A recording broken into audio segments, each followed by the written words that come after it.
Amyl nitrosum, so lesser known remedy for a migraine headache. So it is வந்து ஒரு vasodilator. So வேச construction இருக்குது, அதனால வந்து headache வருதுன்னா அதை கொடுக்கலாம். அது நல்ல வேசோடைலேட்டர்.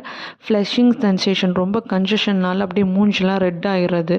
அப்புறம் surging of blood to head face, அதாவது பிளட் சப்ளை ஹெட்டுக்கும் ஃபேஸுக்கும் நிறையா போகுது, ஃபேஸ் அப்படியே ஃப்ளஷிங் ஆகுது.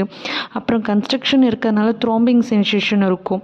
ஸோ அதனால வந்துட்டு அதுக்கப்புறம் யானிங்கும் ஸ்ட்ரெச்சிங்கும், அதாவது அந்த கன்ஸ்ட்ரக்ஷன் ஆகதான் வெசல் கன்ஸ்ட்ரக்ஷன் ஆகிறதுனால பிளட் சப்ளை ஒழுங்காக போகாதனால அடிக்கடி யானிங் வரும், ஸ்ட்ரெச்சிங் இருக்கும். So better by open air, அதுக்கு கொடுக்கலாம். அப்புறம் வந்து காலரில் வந்து ஏதோ டைட்டாக பிடிக்கிற மாதிரி இருக்கும், அதுவும் கன்ஸ்ட்ரக்ஷன் சென்சேஷன். ஸோ அதுக்கப்புறம் மெனோபாஸ், ஹாட் ஃப்ளஷஸ் இருக்குது அப்படின்னா கொடுக்கலாம். ஸோ ஒரு 3 சிம்டம்ஸ் தான் இருக்குது. பாலிக்ரெஸ்ட் செலக்ட் பண்ணாமல் அமல் நைட்ரோசம் ட்ரை பண்ணலாம். ஸோ கன்வென்ஷனல் மெடிசன்ஸ் எடுத்துருக்காங்கன்னா மைக்ரைனுக்கு இதை கொடுக்கலாம். தேங்க்யூ.